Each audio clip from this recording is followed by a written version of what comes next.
Prime Asia TV ਤੁਸੀਂ ਦੇਖ ਰਹੇ ਹੋ। ਮੈਂ ਹਾਂ ਨਵਜੀਤ ਤੇ ਪ੍ਰੋਗਰਾਮ ਦਾ ਨਾਮ ਹੈ prime discussion with Jatinder Pannu. ਅੱਜ ਦੇ ਇਸ ਪ੍ਰੋਗਰਾਮ ਵਿੱਚ ਗੱਲਬਾਤ ਕਰਾਂਗੇ ਕੋਰੋਨਾ ਵਾਇਰਸ ਬਾਰੇ, ਕਿਉਂਕਿ ਸਰਕਾਰਾਂ ਦਾਅਵੇ ਕਰ ਰਹੀਆਂ ਕਿ ਕੋਰੋਨਾ ਵਾਇਰਸ ਦੇ ਕੇਸ ਘਟੇ, ਪਰ ਮੌਤਾਂ ਦੀ ਗਿਣਤੀ ਅਜੇ ਤੱਕ ਵੀ ਘਟਣ ਦਾ ਨਾਮ ਨਹੀਂ ਲੈ ਰਹੀ। ਦੂਜੇ ਪਾਸੇ ਹੋਰ ਵੀ ਬਹੁਤ ਸਾਰੀਆਂ ਖਬਰਾਂ ਸਾਹਮਣੇ ਆ ਰਹੀਆਂ ਨੇ। ਨਕਲੀ ਟੈਸਟ ਕੋਰੋਨਾ ਦੇ ਕੀਤੇ ਜਾ ਰਹੇ ਨੇ, ਰਿਪੋਰਟ ਨੈਗੇਟਿਵ ਦਿੱਤੀ ਜਾ ਰਹੀ ਹੈ। ਏਅਰ ਇੰਡੀਆ ਨੂੰ ਲੈ ਕੇ ਸਾਈਬਰ ਹਮਲਾ ਹੋਇਆ। ਉਸ ਤੋਂ ਬਾਅਦ ਰਾਮ ਰਹੀਮ ਜੇਲ੍ਹ ਵਿੱਚੋਂ ਬਾਹਰ ਆਇਆ ਸੀ ਪੈਰੋਲ ਤੇ, ਪਰ ਬਾਅਦ ਵਿੱਚ ਫਿਰ ਹੁਣ ਜੇਲ੍ਹ ਵਿੱਚ ਹੀ ਹੈ। ਇਹਨਾਂ ਸਾਰੀਆਂ ਖਬਰਾਂ ਤੇ ਅਸੀਂ ਚਰਚਾ ਕਰਦੇ ਹਾਂ, ਪਰ ਸਭ ਤੋਂ ਪਹਿਲਾਂ ਸਵਾਗਤ ਹੋ ਕੇ ਪੱਤਰਕਾਰ ਜਤਿੰਦਰ ਪੰਨੂ ਜੀ ਦਾ। ਤੁਹਾਨੂੰ ਸਭ ਬਹੁਤ ਬਹੁਤ ਸਵਾਗਤ ਜੀ। ਪੰਨੂ ਸਾਹਿਬ, ਕੋਰੋਨਾ ਵਾਇਰਸ ਦੀ ਗੱਲ ਤੋਂ ਆਪਾਂ ਸ਼ੁਰੂਆਤ ਕਰਦੇ ਹਾਂ। ਸਰਕਾਰਾਂ ਦਾਅਵੇ ਕਰਦੀਆਂ ਕਿ ਗਿਣਤੀ ਘਟ ਗਈ ਹੈ, ਚੰਗੀ ਗੱਲ ਹੈ, ਘਟਣੀ ਵੀ ਚਾਹੀਦੀ ਹੈ। ਮੌਤਾਂ ਅਜੇ ਤੱਕ ਵੱਧ ਰਹੀਆਂ, ਉਹ ਚਿੰਤਾ ਦਾ ਵਿਸ਼ਾ ਹੈ। ਪਰ ਉਸ ਤੋਂ ਵੱਡਾ ਸਵਾਲ ਹੈ, ਕੁਝ ਲੈਬ ਵਿੱਚ ਪਤਾ ਲੱਗਿਆ ਕਿ ਨਕਲੀ ਟੈਸਟ ਕੀਤੇ ਜਾ ਰਹੇ ਆ। ਮੈਨੂੰ ਯਾਦ ਹੈ ਕਿ ਆਪਾਂ ਇਟਲੀ ਦੀ ਖਬਰ ਕੀਤੀ ਸੀ, ਕੁਝ ਲੋਕ ਬਾਹਰ ਗਏ ਸੀ ਤੇ ਆਪਾਂ ਕਿਹਾ ਸੀ ਕਿ ਹੋ ਸਕਦਾ ਹੈ ਉਹਨਾਂ ਦੇ ਟੈਸਟ ਨਕਲੀ ਹੋਣ। ਕਿਵੇਂ ਦੇਖਦੇ ਹੋ ਤੁਸੀਂ, ਕਿਉਂਕਿ ਇੱਕ ਵਾਰ ਫਿਰ ਤੋਂ ਦੋਸ਼ ਲੱਗਿਆ? ਦੇਖੋ, ਜਿਹੜੇ ਸਾਡੇ ਇਟਲੀ ਵਾਲੇ ਸੀ ਜੀ, ਉਹਨਾਂ ਨੂੰ ਕਲੀਨ ਚਿੱਟ ਮਿਲ ਗਈ। ਉੱਥੇ ਬਕਾਇਦਾ ਟੈਸਟਾਂ ਤੋਂ ਬਾਅਦ ਇਹ ਸਾਬਤ ਹੋ ਗਿਆ ਜੀ, ਕਿ ਸਾਡੇ ਕਿਸੇ ਪੰਜਾਬੀ ਨੇ ਉੱਥੇ ਜਾ ਕੇ ਕੋਈ ਗੜਬੜ ਨਹੀਂ ਕੀਤੀ, ਕਿਸੇ ਕਾਨੂੰਨ ਦੀ ਉਲੰਘਣਾ ਨਹੀਂ ਕੀਤੀ। ਉਹ ਹੁਣ ਸਾਬਤ ਹੋ ਗਿਆ ਕਿ ਬਿਲਕੁਲ ਠੀਕ ਸਨ। ਜੀ, ਉਹਨਾਂ ਬਾਰੇ ਝੂਠੀ ਗੱਲ ਉਡਾਈ ਗਈ ਸੀ। ਪਰ ਦੂਸਰੀ ਗੱਲ ਇੱਥੇ ਹੈ, ਇੱਥੋਂ ਕਈ ਵਾਰ ਹੋ ਚੁੱਕਾ, ਇੱਕ ਲੈਬ ਜਿਹੜੀ ਆ ਪੋਜ਼ੀਟਿਵ ਰਿਪੋਰਟ ਦਿੰਦੀ ਆ, ਦੂਸਰੀ ਨੈਗੇਟਿਵ ਰਿਪੋਰਟ ਦਿੰਦੀ ਆ। ਜੀ, ਇਹ ਤੋਂ ਪਹਿਲਾਂ ਅੰਮ੍ਰਿਤਸਰ ਦੇ ਵਿੱਚ ਇੱਕ ਲੈਬ ਦਾ ਰੌਲਾ ਪਿਆ ਸੀ। ਉਸ ਰੌਲੇ ਦੇ ਉੱਤੇ ਕਿੱਥੋਂ ਤੱਕ ਗੱਲ ਗਈ ਕਿ ਝੂਠੇ ਟੈਸਟ ਬਣਾ ਕੇ ਤੇ ਲੋਕਾਂ ਨੂੰ ਖਾਸ ਹਸਪਤਾਲ 'ਚ ਦਾਖਲ ਕਰਾਇਆ ਜਾਂਦਾ ਤੇ ਲੱਖਾਂ ਰੁਪਏ ਉਹਨਾਂ ਦੀਆਂ ਜੇਬਾਂ 'ਚੋਂ ਕਢਵਾਏ ਜਾਂਦੇ ਆ। ਜਦੋਂ ਵੇਖਿਆ ਕਿ ਹੁਣ ਬੰਦਿਆਂ ਕੋਲ ਪੈਸੇ ਮੁੱਕ ਗਏ, ਫਿਰ ਉਹਦੀ ਨੈਗੇਟਿਵ ਰਿਪੋਰਟ ਦੇ ਦਿੰਦੇ। ਇੱਦਾਂ ਦੀ ਗੱਲ ਮੋਗੇ 'ਚ ਆਈ ਸੀ ਕਿ NRA ਕਿਸੇ ਨੇ ਜਾਣਾ ਹੋਵੇ ਤੇ ਉਹਦੀ ਪਹਿਲੀ ਰਿਪੋਰਟ ਪੋਜ਼ੀਟਿਵ ਕੱਢ ਦਿੰਦੇ ਆ, ਤੇ ਜੇ ਲੈਣ ਦੇਣ ਹੋ ਜਾਵੇ ਤੇ ਫਿਰ ਨੈਗੇਟਿਵ ਹੈ। ਬੜਾ ਰੌਲਾ ਪਿਆ ਸੀ।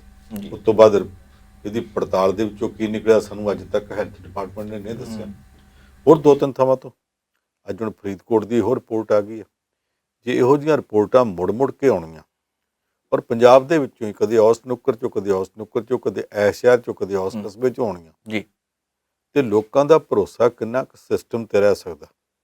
ਇਸ ਸਿਸਟਮ ਦੇ ਵਿੱਚ ਜੇ ਹਰ ਕੋਈ ਬਾਪੂ ਗਾਂਧੀ ਦੀ ਫੋਟੋ ਵਾਲੇ ਕਾਗਜ਼ਾਂ ਨੂੰ ਪੂਜਣ ਲੱਗਾ ਪਿਆ, ਜੀ, ਸਾਰਿਆਂ ਦਾ ਧਿਆਨ ਇਸ ਗੱਲ ਤੇ ਹੈ ਕਿ ਇਹੋ ਜਿਹੇ ਮੌਕੇ ਵੀ ਜਿੰਨੇ ਪੈਸੇ ਕਮਾ ਸਕਦੇ ਕਮਾ ਲਓ, ਤੇ ਫਿਰ ਲੋਕਾਂ ਦੇ ਵਿੱਚ ਚਰਚਾ ਤਾਂ ਚੱਲਣੀ ਹੈ। ਬਦਕਿਸਮਤੀ ਹੈ ਕਿ ਪੰਜਾਬ ਸਰਕਾਰ, ਪੰਜਾਬ ਦਾ ਮੁੱਖ ਮੰਤਰੀ, ਪੰਜਾਬ ਦਾ ਸਿਹਤ ਮੰਤਰੀ ਜੋ ਗੱਲਾਂ ਕਹਿੰਦੇ ਆ, ਜੀ, ਜੋ ਉਹਨਾਂ ਦੇ ਮਹਿਕਮੇ ਦੇ ਉੱਪਰਲੇ ਅਧਿਕਾਰੀ ਕਹਿੰਦੇ ਆ, ਜਾਂ ਤਾਂ ਉਹ ਦਿਲੋਂ ਕਹਿੰਦੇ ਨਹੀਂ, ਜਾਂ ਉਹ ਕਹਿੰਦੇ ਆ ਤੇ ਹੇਠਲੇ ਵੇਲੇ ਇਹ ਸਮਝਦੇ ਆ ਕਿ ਕਹਿਣ ਕਹਾਉਣ ਨਾਲ ਕੋਈ ਫਰਕ ਨਹੀਂ ਪੈਂਦਾ। ਪੰਚਾਂ ਦਾ ਇੱਕ ਸਿਰ ਮੱਥੇ, ਪਰ ਨਾਲਾ ਦਾ ਉੱਥੇ ਦਾ ਉੱਥੇ। ਜੀ, ਆਪਾਂ ਨੂੰ ਜਿਹੜੇ 4 ਉਤਲੇ ਪੈਸੇ ਕਮਾਉਣੇ ਉਹਦੇ ਵਾਸਤੇ ਕੋਈ ਓਵਰ ਟਾਈਮ ਥੋੜ੍ਹਾ ਮਿਲਣਾ, ਕਮਾਈ ਚਲੋ ਜਿੱਥੇ ਲੱਗਦੀ ਹੈ। ਜੀ, ਇਹਦੇ ਨਾਲ ਲੋਕ ਤੰਗ ਹੋ ਰਹੇ ਆ, ਬਦਨਾਮੀ ਵੀ ਹੋ ਰਹੀ ਆ।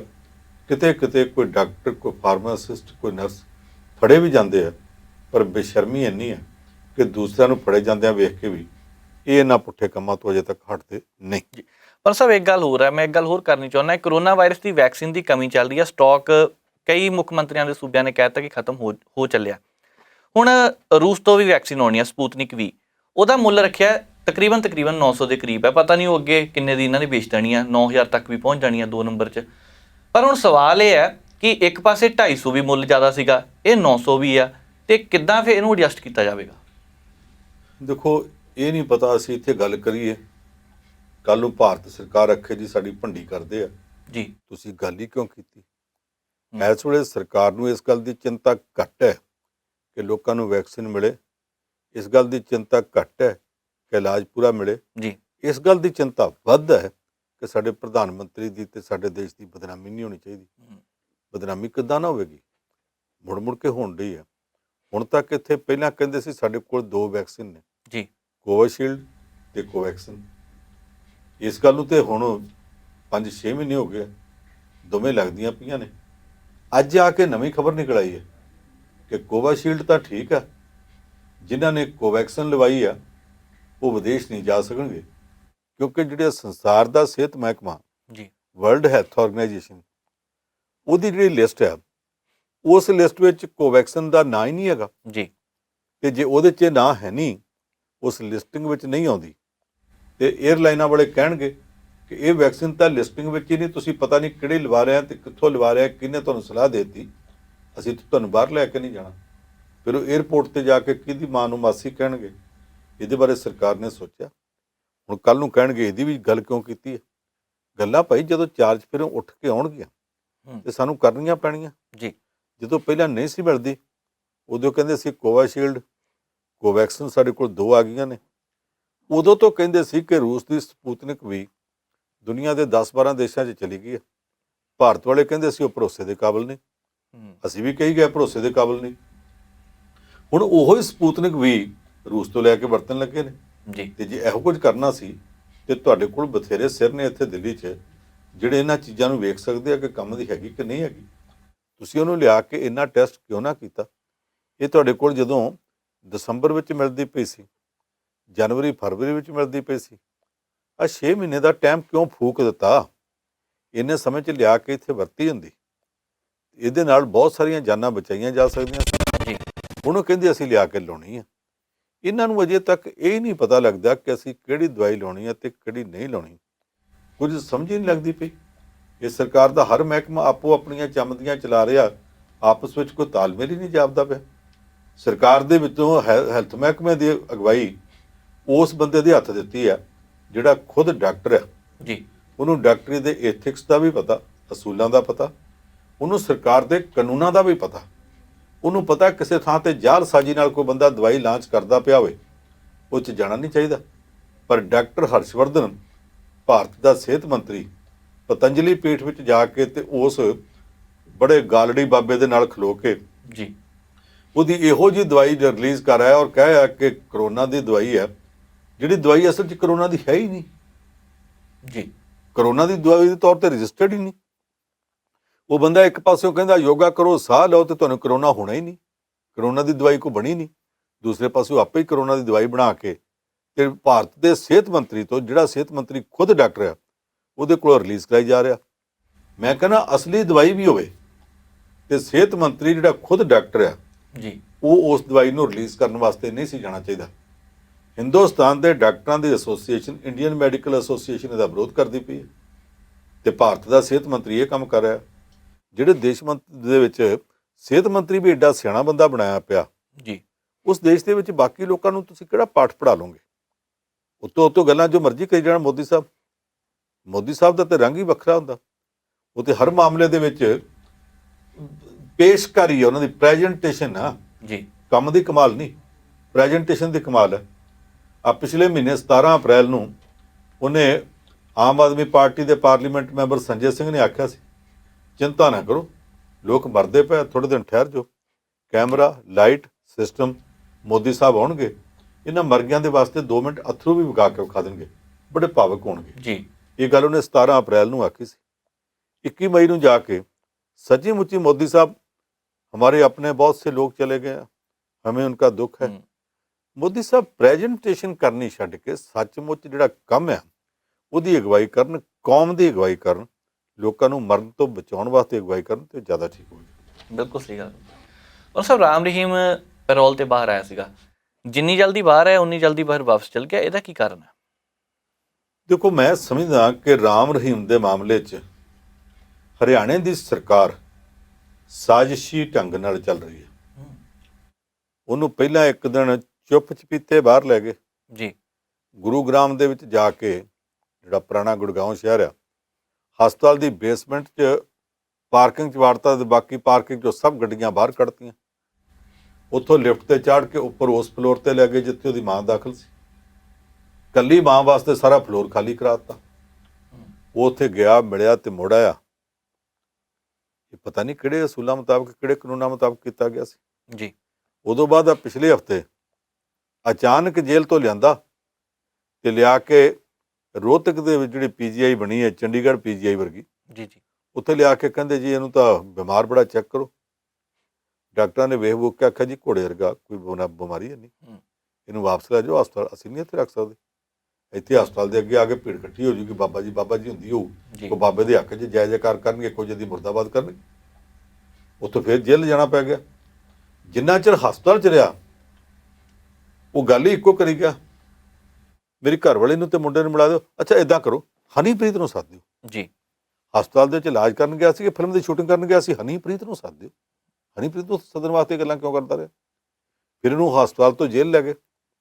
ਹੁਣ ਅਚਾਨਕ ਕੱਲ੍ਹ ਉਹਨੂੰ ਇਹ ਪੈਰੋਲ ਮਿਲੀ, ਕਹਿੰਦੇ ਜੀ 48 ਘੰਟਿਆਂ ਦੀ ਪੈਰੋਲ ਹੈ। ਇਸ ਪੈਰੋਲ ਤੋਂ ਇੱਕ ਦਿਨ ਪਹਿਲਾਂ ਇੱਕ ਗੁਰਦੁਆਰੇ 'ਚ ਵਰਸ਼ੇ ਵਾਲਾ ਇੱਕ ਨਿਹੰਗ, ਪਤਾ ਨਹੀਂ ਅਸਲੀ ਨਿਹੰਗ ਹੈ ਕਿ ਕਿੱਦਾਂ ਦਾ ਨਿਹੰਗ ਹੈ ਜੀ, ਉਹ ਇਹਦੇ ਪੱਖ 'ਚ ਅਰਦਾਸ ਕਰਦਾ ਔਰ ਕਹਿੰਦਾ ਗੁਰੂ ਸਾਹਿਬ ਸਾਡੇ ਬਾਬਾ ਜੀ ਨੂੰ ਡਾਕਟਰ ਰਾਮ ਰਹੀਮ ਨੂੰ, ਡਾਕਟਰੀ ਪਤਾ ਨਹੀਂ ਇਹਨੇ ਕਿਹੜੇ ਮੈਡੀਕਲ ਕਾਲਜ ਤੋਂ ਕੀਤੀ ਹੈ, ਇਹਨੂੰ ਰਿਹਾਅ ਕਰਾ ਦਿਓ ਜੀ। ਰਾਤ ਨੂੰ ਅਰਦਾਸ ਕਰਦਾ, ਸਵੇਰ ਨੂੰ ਬਾਬੇ ਨੂੰ ਪੈਰੋਲ ਮਿਲ ਜਾਂਦੀ ਹੈ। ਪੈਰੋਲ ਜਿਹੜੀ ਆ ਉਹ ਪੂਰੀ ਤਰ੍ਹਾਂ ਪੂਰੀ ਪ੍ਰੋਟੈਕਟਡ ਸੀਗੀ। ਉਹਦੇ 'ਚ ਪਤਾ ਲੱਗਾ ਕਿ ਸਿਰਸੇ ਦੇ ਡਿਪਟੀ ਕਮਿਸ਼ਨਰ ਤੇ ਸਿਰਸੇ ਦੇ ਐਸਐਸਪੀ ਦੋਵਾਂ ਨੇ ਆਖਿਆ ਸੀ ਜੀ, ਕਿ ਇੱਥੇ ਹਾਲਾਤ ਠੀਕ ਰਹਿਣਗੇ, ਅਸੀਂ ਜ਼ਿੰਮੇਵਾਰੀ ਲੈਂਦੇ ਹਾਂ ਤੇ ਤੁਸੀਂ ਇਹਨੂੰ ਪੈਰੋਲ ਦੇ ਦਿਓ। ਪਰ ਆਖਿਆ ਤੇ ਸਿਰਸੇ ਵਾਲਾ ਸੀ, ਸਿਰਸੇ ਨੂੰ ਉਹਨੂੰ ਲਿਆਂਦਾ ਨਹੀਂ, ਉੱਥੇ ਉਹਦੀ ਉਡੀਕ ਹੁੰਦੀ ਰਹੀ। ਬਾਬੇ ਨੂੰ ਚੁੱਪ ਚਪੀਤੇ ਚੁੱਕ ਕੇ ਤੇ ਗੁਰੂਗ੍ਰਾਮ ਲੈ ਗਏ ਜੀ। ਉੱਥੇ ਜੀ ਉਹਦੀ ਮਾਂ ਦਾਖਲ ਹੈ। ਉੱਥੋਂ ਕਹਿੰਦੇ ਉਹਦੇ ਫਾਰਮ ਹਾਊਸ ਵਿੱਚ ਜਾਣਾ, ਉਹਨੇ 'ਚ ਇਹਨੂੰ ਗੱਲ ਨਿਕਲ ਗਈ ਕਿ ਉਹਨੂੰ ਉੱਥੇ ਗੁਰੂਗ੍ਰਾਮ ਲੈ ਗਏ। ਸਿੱਖ ਜਥੇਬੰਦੀਆਂ ਉਹਦੇ ਵਿਰੋਧ 'ਚ ਇਕੱਠੀਆਂ ਹੋਣ ਲੱਗ ਪਈਆਂ, ਧਰਨੇ ਤੇ ਬੈਠੇ ਕਿਸਾਨਾਂ ਦੇ ਜਥੇ ਉੱਧਰ ਤੁਰਨ ਲੱਗ ਪਏ, ਉੱਧਰੋਂ ਉਹਦੇ ਆਪਣੇ ਸੇਵਕ ਉੱਧਰ ਨੂੰ ਆਉਣ ਲੱਗ ਪਏ। ਰੌਲਾ ਇਸ ਗੱਲ ਤੋਂ ਵੀ ਪੈ ਗਿਆ, ਕਹਿੰਦੇ ਆ ਕਿ ਗੁਰੂਗ੍ਰਾਮ ਦੇ ਜਿਹੜੇ ਸਿਵਲ ਦੇ ਅਫਸਰ ਸੀ ਉਹਨਾਂ ਨੇ ਆਖਿਆ ਜਿਹਨੂੰ ਪੈਰੋਲ ਦੇਣ ਵਾਸਤੇ ਸਾਨੂੰ ਤੇ ਪੁੱਛਿਆ ਨਹੀਂ, ਸਾਡੇ ਤੋਂ ਤੁਸੀਂ ਪੁੱਛਿਆ ਵੀ ਇੱਥੇ ਸਿਚੁਏਸ਼ਨ ਖਰਾਬ ਹੋ ਸਕਦੀ ਕਿ ਨਹੀਂ ਹੋ ਸਕਦੀ, ਜੀ, ਤੁਸੀਂ ਲਿਆ ਕੇ ਇਹਨੂੰ ਇੱਥੇ ਸਾਡੇ ਮੱਥੇ ਮਾਰਿਆ, ਜੇ ਕੱਲ੍ਹ ਨੂੰ ਕੋਈ ਗੜਬੜ ਹੋ ਗਈ ਫਿਰ ਤੁਸੀਂ ਸਾਨੂੰ ਬੁਰਾ ਬਣਾਓਗੇ। ਇਹਨੂੰ ਉੱਥੇ ਕੋਈ ਲਿਆਂਦਾ, ਜਿਹੜੇ ਡਿਪਟੀ ਕਮਿਸ਼ਨਰ ਨੇ ਆਖਿਆ ਉੱਥੇ ਲੈ ਜਾਓ। ਹੁਣ ਸਿਰਸੇ ਲਿਜਾ ਨਹੀਂ ਸੀ ਸਕਦੇ। 48 ਘੰਟਿਆਂ ਦੀ ਪੈਰੋਲ ਸੀ, ਉਹਦੇ ਵਿੱਚੋਂ ਫਟਾਫਟ ਫਿਰ ਉਹਨੂੰ ਬਾਬੇ ਨੂੰ ਲੈ ਕੇ ਤੇ ਰੋਹਤਕ ਗਏ। ਹੁਣ ਮੈਨੂੰ ਨਹੀਂ ਪਤਾ ਇਹ 'ਚ ਕਿੰਨੀ ਗੱਲ ਸੱਚੀ ਹੈ ਕਿੰਨੀ ਨਹੀਂ, ਪਰ ਜੇ ਸੱਚੀ ਆ ਤੇ ਇਹ ਗੱਲ ਬੜੀ ਸੀਰੀਅਸ ਆ ਕਿ ਉਹਨੂੰ ਸੂਰਜ ਚੜ੍ਹਨ ਤੋਂ ਪਹਿਲਾਂ, ਜਦ ਕਿ ਰੂਲਸ ਦੇ ਮੁਤਾਬਕ ਜੇ ਟਾਈਮ ਨਹੀਂ ਸੀ ਹੋਇਆ ਜੀ, ਜੇਲ੍ਹ ਦੇ ਦਰਵਾਜ਼ੇ ਖੋਲ੍ਹਣ ਦਾ, ਉਹਨੂੰ ਰੂਲਸ ਦੀ ਉਲੰਘਣਾ ਕਰਕੇ ਸੂਰਜ ਚੜ੍ਹਨ ਤੋਂ ਪਹਿਲਾਂ ਜੇਲ੍ਹ 'ਚੋਂ ਬਾਹਰ ਕੱਢਿਆ ਗਿਆ। ਤੇ ਸ਼ਾਮ ਨੂੰ ਵੀ ਹੁੰਦਾ ਕਿ ਇੰਨੇ ਵਜੇ ਤੋਂ ਬਾਅਦ ਜੇਲ੍ਹ 'ਚ ਐਂਟਰੀ ਨਹੀਂ ਹੋਵੇਗੀ। ਉਸ ਰੂਲਸ ਦੀ ਉਲੰਘਣਾ ਕਰਕੇ 14.5 ਘੰਟੇ ਬਾਅਦ ਬਾਬੇ ਨੂੰ ਰਾਤ ਹਨੇਰੇ ਹੋਏ ਜੇਲ੍ਹ 'ਚ ਵਾੜਿਆ ਗਿਆ। ਉਹਨੂੰ ਇੰਨੇ ਲੇਟ ਜੇਲ੍ਹ 'ਚ ਕਿਉਂ ਵਾੜਿਆ ਗਿਆ?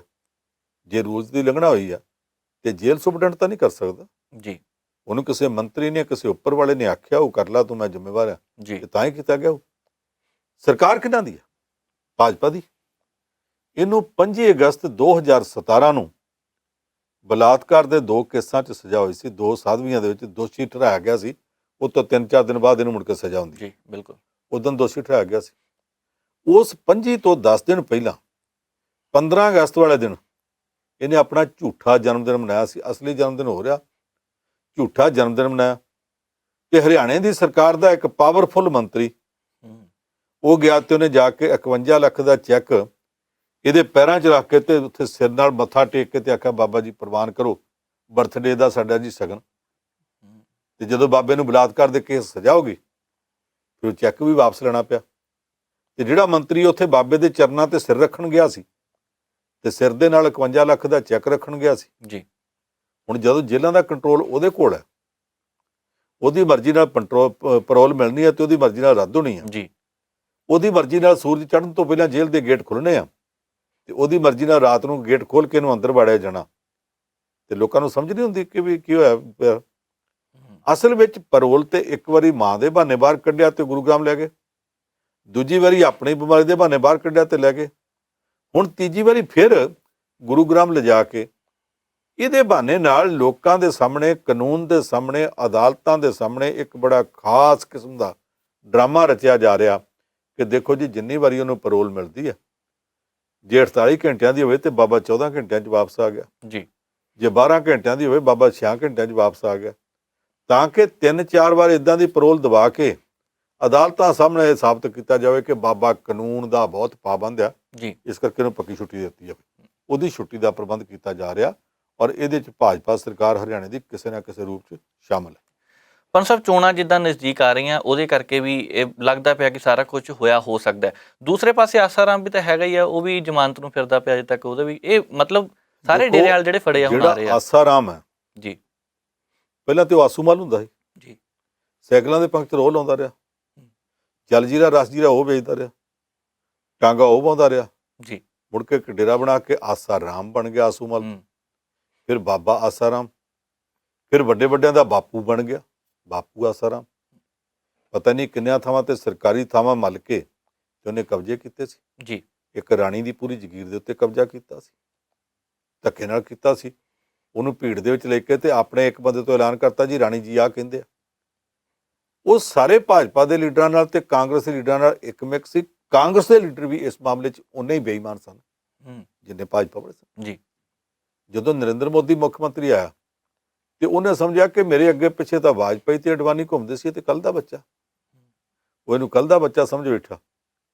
ਇਹਨੇ ਫਿਰ ਆਖਿਆ ਕੋਈ ਨਹੀਂ, ਹੁਣ ਤੈਨੂੰ ਸਿੱਧਾ ਰਾਹ ਪਾ ਦੂੰ।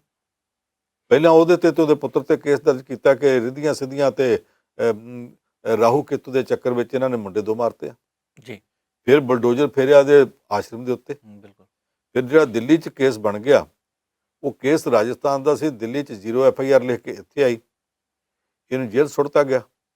ਇਹ ਕਹਿੰਦਾ ਸੀ ਰਾਜਸਥਾਨ 'ਚ ਵੀ ਕਾਂਗਰਸ ਦੀ ਸਰਕਾਰ ਆ, ਦਿੱਲੀ ਵਿੱਚ ਵੀ ਮਨਮੋਹਨ ਸਿੰਘ ਦੀ ਸਰਕਾਰ ਆ, ਨਰਿੰਦਰ ਮੋਦੀ ਨੂੰ ਆ ਜਾਣ ਦਿਓ, ਭਾਜਪਾ ਮੈਨੂੰ ਅਗਲੇ ਹਫ਼ਤੇ ਬਾਹਰ ਕੱਢ ਦੂੰ।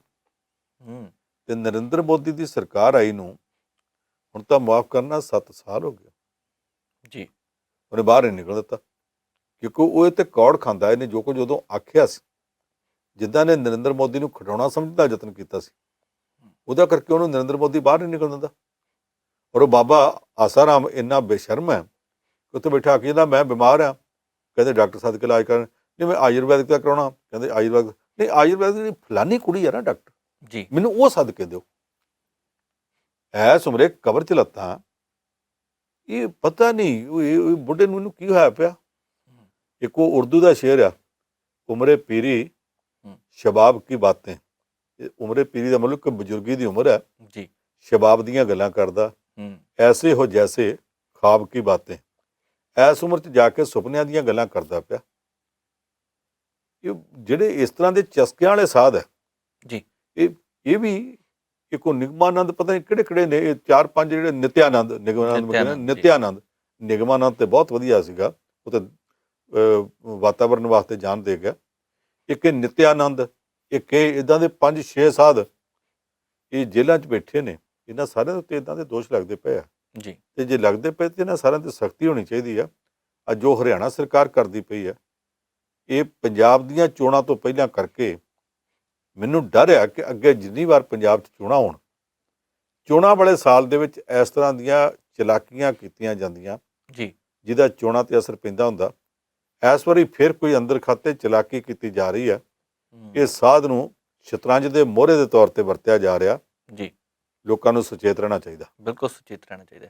ਪਰ ਸਾਹਿਬ, ਏਅਰ ਇੰਡੀਆ ਦੇ ਉੱਪਰ ਸਾਈਬਰ ਹਮਲਾ ਹੋਇਆ ਤੇ 45 ਲੱਖ ਤੋਂ ਵੱਧ ਮੰਨਿਆ ਜਾ ਰਿਹਾ, ਦੱਸਿਆ ਜਾ ਰਿਹਾ ਕਿ ਡਾਟਾ ਲੀਕ ਹੋਇਆ ਲੋਕਾਂ ਦਾ, ਕਿਵੇਂ ਦੇਖਦੇ ਆ? ਮੈਨੂੰ ਤੇ ਹੈਰਾਨੀ ਹੈ ਕਿ 45 ਲੱਖ ਹੀ ਕਿਉਂ, 4.5 ਕਰੋੜ ਵੀ ਹੋ ਸਕਦਾ, ਪਤਾ ਨਹੀਂ ਜਿੰਨਾ ਵੀ ਹੋਵੇ ਜੀ। ਜਦੋਂ ਉਹਨਾਂ ਨੇ ਸਾਈਬਰ ਕ੍ਰਾਈਮ ਕਰਨ ਵਾਲਿਆਂ ਦੇ ਡਾਟੇ ਨੂੰ ਸੰਨ ਲਾ ਲਈ ਤੇ ਸਾਰਾ ਕੁਝ ਕੱਢ ਸਕਦੇ ਨਾ ਸਰਵਰ 'ਚੋਂ। ਏਅਰ ਇੰਡੀਆ ਦਾ ਕੋਈ ਖਸਮ ਸਾਈ ਹੈਗਾ ਵੀ ਆ ਜੀ। ਇਸ ਸੰਸਥਾ ਨੂੰ ਇਹਨਾਂ ਨੇ, ਨਰਿੰਦਰ ਮੋਦੀ ਸਰਕਾਰ ਨੇ ਇੱਕ ਤਰ੍ਹਾਂ ਨਾਲ ਲਵਾਰਸ ਛੱਡਿਆ ਹੋਇਆ ਆ। ਪਿਛਲੇ 2 ਸਾਲਾਂ ਤੋਂ ਦੇ ਵਿਕਟ ਨਹੀਂ ਆਈ, ਇਹਨੂੰ ਚੁੱਕਦਾ ਕੋਈ ਨਹੀਂ, ਮਿਲਦਾ ਨਹੀਂ ਪਿਆ ਕੋਈ ਗਾਹਕ ਨਹੀਂ ਮਿਲਦਾ।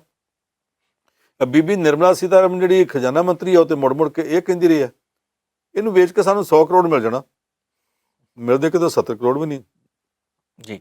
ਮੁਲਾਜ਼ਮਾਂ ਦੀਆਂ ਤਨਖਾਹਾਂ ਪੂਰੀਆਂ ਨਹੀਂ ਦਿੱਤੀਆਂ ਜਾ ਰਹੀਆਂ।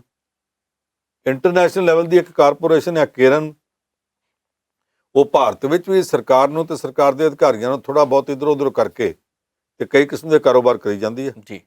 ਉਹਨੇ ਅਮਰੀਕਾ 'ਚ ਜਾ ਕੇ ਇੱਕ ਕੇਸ ਕਰਤਾ ਕਿ ਅਸੀਂ ਲੈਣੇ ਆ ਪੈਸੇ ਤੇ ਭਾਰਤ ਸਰਕਾਰ ਦਿੰਦੀ ਨਹੀਂ। ਭਾਰਤ ਸਰਕਾਰ ਦੀ ਜਿੰਨੀ ਵਿਦੇਸ਼ਾਂ 'ਚ ਪ੍ਰਾਪਰਟੀ ਹੈ ਸਾਨੂੰ ਜ਼ਬਤ ਕਰਨ ਦਾ ਹੁਕਮ ਦਿੱਤਾ ਜਾਵੇ। ਉਹਦੇ 'ਚ ਸਭ ਤੋਂ ਪਹਿਲੇ ਜਿਹੜੀ ਨਾਂ ਲਿਖੀ ਹੈ ਲਿਸਟਿੰਗ ਦੇ ਵਿੱਚ, ਉਹ ਨਾਂ ਲਿਖਿਆ ਉਹਨਾਂ ਨੇ ਏਅਰ ਇੰਡੀਆ ਦਾ, ਕਿ ਏਅਰ ਇੰਡੀਆ ਦੇ ਦਫ਼ਤਰ, ਇਹਨਾਂ ਦੀ ਪ੍ਰਾਪਰਟੀ, ਇਹਨਾਂ ਦੇ ਜਹਾਜ਼, ਉਹ ਸਾਰੇ ਸਾਨੂੰ ਜ਼ਬਤ ਕਰਨ ਦਾ ਹੱਕ ਦਿੱਤਾ ਜਾਵੇ ਜੀ। ਤੇ ਜੇ ਕੱਲ੍ਹ ਨੂੰ ਉਹਨਾਂ ਨੇ ਜਹਾਜ਼ ਹੀ ਸਾਰੇ ਜ਼ਬਤ ਕਰਾ ਲਏ ਤੇ ਫਿਰ ਇੰਡੀਆ ਵੇਚਣ ਦੀ ਵੀ ਕੀ ਲੋੜ ਹੈ, ਨਾ ਰਹੇਗਾ ਬਾਂਸ, ਨਾ ਵੱਜੇਗੀ ਬੰਸਰੀ। ਉਹ ਹੁਣ ਇਹੋ ਜਿਹੇ ਮੌਕੇ ਤੇ ਜਦੋਂ ਏਅਰ ਇੰਡੀਆ ਵਿਕਾਊ ਲੱਗੀ ਆ, ਜਦੋਂ ਇਹਦਾ ਮਾਲਕ ਹੀ ਕੋਈ ਨਹੀਂ ਲੱਭਦਾ, ਉੱਥੇ ਦਫ਼ਤਰਾਂ 'ਚ ਬੈਠਾ ਸਟਾਫ ਵੀ ਰੋਜ਼ ਇੱਕ ਦੂਜੇ ਨੂੰ ਪੁੱਛਿਆ ਭਲਕੇ ਆਉਂਦੇ ਆ, ਆਪਾਂ ਕੰਮ ਤੇ ਆਉਣਾ ਕਿ ਨਹੀਂ ਆਉਣਾ, ਇਹ ਨਹੀਂ ਪਤਾ ਕਿੱਦਣ ਗਿਆ ਨੂੰ ਉੱਥੋਂ ਜਵਾਬ ਮਿਲ ਜਾਣਾ। ਉਹ ਲੋਕ ਇਹਦੇ ਵਾਸਤੇ ਕਿੰਨੇ ਕੁ ਸੁਚੇਤ ਹੋ ਸਕਦੇ ਆ? ਇਹਦਾ ਨਤੀਜਾ ਇਹ ਹੈ ਕਿ ਏਅਰ ਇੰਡੀਆ ਦੇ ਦਫ਼ਤਰਾਂ 'ਚ ਹੱਦ ਤੋਂ ਵੱਧ ਲਾਪਰਵਾਹੀ ਹੈ ਜੀ। ਇਹਦਾ ਬੇੜਾ ਗਰਕ ਕਰਨ ਦੇ ਵਿੱਚ ਕਿਸੇ ਬਾਹਰ ਦੇ ਦਾ ਹਿੱਸਾ ਨਹੀਂ, ਸਭ ਤੋਂ ਵੱਧ ਭਾਰਤ ਸਰਕਾਰ ਦੇ ਤੇ ਭਾਰਤ ਦੇ ਪਾਰਲੀਮੈਂਟ ਮੈਂਬਰਾਂ ਦੇ ਜਿਹੜੇ ਗੁਨਾਹ ਨੇ ਉਹਨਾਂ ਨੇ ਇਹਨੂੰ ਡੋਬਿਆ। ਜੀ ਇੱਥੋਂ ਤੱਕ ਕਿ ਇੱਕ ਵਾਰੀ ਪਾਰਲੀਮੈਂਟ 'ਚ ਬਹਿਸ ਹੋਈ, ਏਅਰ ਇੰਡੀਆ ਦੀ ਸਥਿਤੀ ਬਹੁਤ ਮਾੜੀ ਹੈ, ਇਹਦੀ ਸਥਿਤੀ ਸੁਧਾਰਨੀ ਚਾਹੀਦੀ ਆ, ਆਹ ਕਰਨਾ ਚਾਹੀਦਾ, ਉਹ ਕਰਨਾ ਚਾਹੀਦਾ, ਤੇ ਗੱਲ ਕਿੱਥੇ ਮੁਕਾਈ? ਜਦੋਂ ਪਾਰਲੀਮੈਂਟ ਮੈਂਬਰ ਜਾਂਦੇ ਆ, ਇਹਨਾਂ ਨੂੰ 에ਅਰਪੋਰਟ ਤੇ ਲੈਣ ਵਾਸਤੇ ਕੋਈ ਛੋਟਾ ਅਧਿਕਾਰੀ ਨਹੀਂ ਚਾਹੀਦਾ, ਏਅਰ ਇੰਡੀਆ ਦਾ ਮੈਨੇਜਰ ਆਪ ਆਇਆ ਜਾਵੇ। ਜੇ ਏਅਰ ਇੰਡੀਆ ਦਾ ਮੈਨੇਜਰ ਆਊਗਾ ਤੁਹਾਡਾ ਬੈਗ ਚੁੱਕਣ ਵਾਸਤੇ, ਤੁਹਾਨੂੰ ਸਲੂਟ ਮਾਰਨ ਵਾਸਤੇ, ਤੇ ਉਹਦੇ ਨਾਲ ਤੁਸੀਂ ਕੀ ਸਮਝਦੇ ਆ ਕਿ ਏਅਰ ਇੰਡੀਆ ਦੀ ਹਾਲਤ ਸੁਧਰ ਜਾਵੇਗੀ? ਤੁਸੀਂ ਤੇ ਮੈਨੇਜਰ ਦਾ ਕੰਮ ਛੱਡ ਕੇ ਸਗੋਂ ਆਪਣੇ ਅੱਗੇ ਖੜਾ ਕਰ ਲਿਆ। ਤੁਹਾਨੂੰ ਇਹ ਨਹੀਂ ਪਤਾ ਕਿ ਤੁਹਾਡੇ ਇੱਕ ਪਾਰਲੀਮੈਂਟ ਮੈਂਬਰ ਨੇ ਜਿਹੜਾ ਸ਼ਿਵ ਸੈਨਾ ਨਾਲ ਸੰਬੰਧਿਤ ਸੀ, ਪਰ ਉਦੋਂ ਤਾਂ ਸ਼ਿਵ ਸੈਨਾ ਤੇ ਭਾਜਪਾ ਇਕੱਠੀਆਂ ਹੁੰਦੀਆਂ ਸੀ, ਉਹਨੇ ਪਾਰਲੀਮੈਂਟ ਮੈਂਬਰ ਨੇ ਏਅਰ ਇੰਡੀਆ ਦੇ ਮੈਨੇਜਰ ਨੂੰ ਛਿੱਤਰਾਂ ਨਾਲ ਕੁੱਟਿਆ ਸੀ ਜਹਾਜ਼ 'ਚ, ਔਰ ਫਿਰ ਮੀਡੀਆ ਦੇ ਸਾਹਮਣੇ ਆਖਿਆ ਸੀ ਗਿਣ ਕਰਕੇ ਮੈਨੇ 25 ਜੂਤੇ ਲਗਾਏ, ਔਰ ਪਾਰਲੀਮੈਂਟ 'ਚ ਜਾ ਕੇ ਉਹਨੇ ਆਖਿਆ ਹਾਂ ਮੈਂ ਕੁੱਟਿਆ। ਤੇ ਤੁਸੀਂ ਉਦੋਂ ਕੀ ਕਰ ਦਿੱਤਾ ਸੀ? ਜਿਹੜੀ ਏਅਰ ਇੰਡੀਆ ਤੁਸੀਂ ਕੁੱਟ ਖਾਣ ਵਾਸਤੇ ਰੱਖੀ ਹੈ ਜੀ, ਉਹਦਾ ਸਟਾਫ ਕੰਮ ਹੀ ਬੇਦਿਲੀ ਨਾਲ ਕਰਦਾ ਪਿਆ, ਕਿਉਂਕਿ ਬੇਦਿਲੀ ਨਾਲ ਕੰਮ ਕਰਦੇ ਪਿਆ। ਇਸ ਕਰਕੇ ਸਾਈਬਰ ਕ੍ਰਾਈਮ ਵਾਲੇ ਮਾਮਲੇ ਵਿੱਚ ਵੀ ਇਹ ਅੱਗੋਂ ਡਿਟੈਕਸ਼ਨ ਨਹੀਂ ਕਰ ਸਕੇ। 45 ਲੱਖ ਲੋਕਾਂ ਦਾ ਡਾਟਾ ਚੋਰੀ ਹੋ ਗਿਆ, ਬਹੁਤ ਵੱਡੀ ਗੱਲ ਹੈ ਇਹ। ਜਿਨ੍ਹਾਂ ਲੋਕਾਂ ਦਾ ਡਾਟਾ ਚੋਰੀ ਹੋ ਗਿਆ, ਪਾਸਵਰਡ ਚੋਰੀ ਹੋ ਗਏ ਕ੍ਰੈਡਿਟ ਕਾਰਡਾਂ ਦੇ, ਜੇ ਕੱਲ੍ਹ ਨੂੰ ਉਹਨਾਂ 'ਚੋਂ ਕਿਸੇ ਦਾ ਕੇਸ, ਕਿਸੇ ਦਾ ਕੋਈ ਨੁਕਸਾਨ ਹੋ ਗਿਆ, ਉਹ ਭਾਰਤ ਸਰਕਾਰ ਦੇ ਉੱਤੇ, ਏਅਰ ਇੰਡੀਆ ਦੇ ਉੱਤੇ ਐਡਾ ਵੱਡਾ ਕੇਸ ਕਰੇਗਾ, ਇੰਨਾ ਡੈਮੇਜ, ਇੰਨਾ ਹਰਜਾਨਾ ਵਸੂਲੇਗਾ ਕਿ ਜਿਹੜੀ ਅੱਗੇ ਹੀ ਮਰਨੇ ਪਈ ਆ ਏਅਰ ਇੰਡੀਆ ਜੀ, ਉਹ ਹੋਰ ਹਿੱਲ ਜਾਵੇਗੀ, ਰੁੜ ਜਾਵੇਗੀ। ਪਰ ਸਰਕਾਰਾਂ ਚਲਾਉਣ ਵਾਲਿਆਂ ਦੀ ਚਿੰਤਾ ਕਿੱਥੇ? ਸਰਕਾਰਾਂ ਨੂੰ ਚਿੰਤਾ ਕਿੱਥੇ? ਗੱਲ ਤਾਂ ਤੁਹਾਨੂੰ ਸਭ ਸਹੀ ਹੈ। ਬਹੁਤ ਬਹੁਤ ਧੰਨਵਾਦ ਖਬਰਾਂ 'ਚ ਚਰਚਾ ਕਰਨ ਲਈ। ਸੋ ਇਹ ਸਨ ਖਬਰਾਂ ਦੇ ਮਾਹਰ ਤੇ ਸੀਨੀਅਰ ਪੱਤਰਕਾਰ ਜਤਿੰਦਰ ਪੰਨੂ ਜੀ। ਹੁਣ ਜਾਣ ਦਾ ਵੇਲਾ ਹੋ ਗਿਆ, ਮੈਨੂੰ ਨਵਜੀਤ ਨੂੰ ਦਿਓ ਇਜਾਜ਼ਤ। ਦੇਖਦੇ ਰਹੋ ਪ੍ਰਾਈਮ ਏਸ਼ੀਆ ਟੀਵੀ, ਤੁਹਾਡਾ ਆਪਣਾ, ਤੁਹਾਡੇ ਲਈ।